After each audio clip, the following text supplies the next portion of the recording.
bienvenue sur la chaîne Imo TV. Laurent Vimont, président de Century 21 France, est comme d'habitude à mes côtés et nous nous intéressons aujourd'hui à la performance énergétique d'un bien immobilier. Pour commencer, Laurent Vimont, je voudrais vous poser cette question. Est-ce que la valeur verte d'un bien, c'est bien réel ? C'est extrêmement dur à mesurer et ça dépend en fait de l'état du marché et du flux entre acheteurs et vendeurs.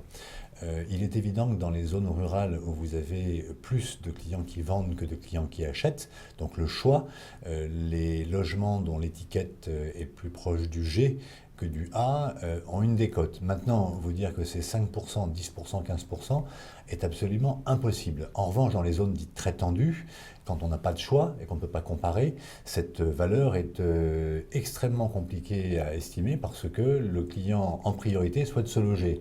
Et quand il n'a pas le choix, il prend souvent le logement qui est disponible sans s'arrêter sur le niveau de performance de son logement. Alors néanmoins, à travers vos réseaux d'agences et vos contacts clients quotidiens, est-ce que vous observez un changement des mentalités chez les Français ?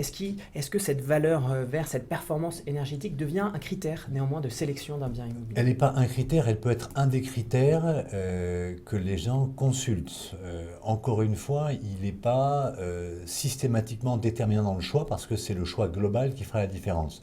Mais quand un client a le choix entre 3 logements équivalents avec 3 niveaux de performance différents, il va se diriger vers celui qui est le plus performant parce que dans l'immobilier, vous avez des charges inhérentes à l'achat qui sont extrêmement élevées.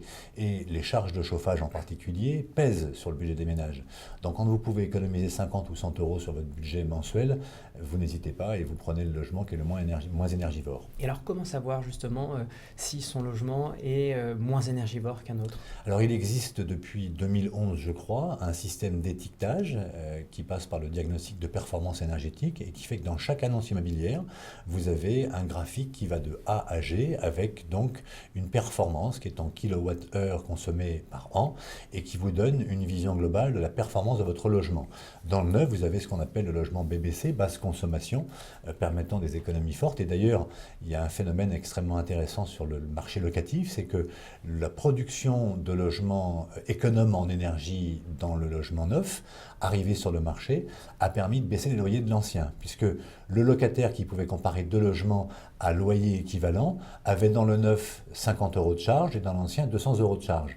Et donc pour relouer, le propriétaire devient ou bien mettre son logement aux normes ou bien baisser le montant du loyer pour que l'enveloppe globale du locataire reste acceptable. Donc c'est quelque chose qui est intégré par les clients, qui est extrêmement visible. Dans chaque annonce, il est aujourd'hui obligatoire d'insérer ce diagnostic de performance énergétique. Alors mettons-nous justement à la place maintenant du propriétaire. Je vis en copropriété. Quels sont les travaux à privilégier pour valoriser mon bien sur ce critère-là, la performance énergétique ? Alors, en copropriété, vous dépendez de tous les autres. Le sujet numéro 1, quand on est en chauffage collectif, c'est de faire en sorte qu'au niveau de la chaudière, juste avant l'arrivée d'eau, on fasse installer par le syndic ce qu'on appelle un filtre de désembouage. Alors qu'est-ce que c'est que ce filtre ? C'est un filtre qui va filtrer les fines particules qui viennent obstruer les tuyaux d'arrivée d'eau chaude dans les appartements. Et plus ils sont obstrués, plus il faut de débit, donc plus il faut chauffer pour avoir le niveau de chauffage qui est attendu par chacun. Donc ce filtre permet d'améliorer la performance et donc de baisser les coûts de consommation. Deuxième sujet, c'est le système de mise en veille la nuit. Qui parfois est activé de façon indélicate par un copropriétaire. Il faut savoir que 1%, 1 degré de baisse de ce chauffage fait 10% d'économie à la fin de l'année. Et donc la mise en veille du chauffage la nuit permet des économies extrêmement fortes. Et puis ensuite, il y a des travaux plus lourds d'isolation de façade, de changement des fenêtres. Mais les fenêtres ne sont responsables que de 10% de la disparition ou de l'évacuation des chaleurs vers l'extérieur.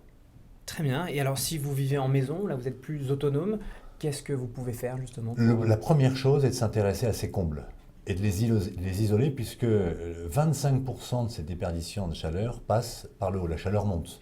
Le deuxième sujet consiste à faire installer un thermostat programmable qui permet lui aussi de faire baisser votre consommation, puisque quand vous baissez votre température de 1 ou 2 degrés, vous avez une économie de chauffage de 10 à 15% à la fin de l'année.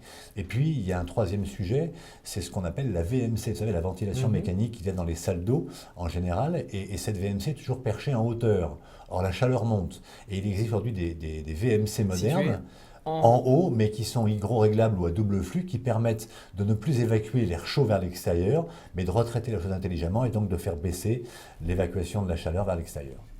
Eh bien, merci beaucoup Laurent Vimont pour ces conseils de performance énergétique sur son bien immobilier. Merci de votre accueil.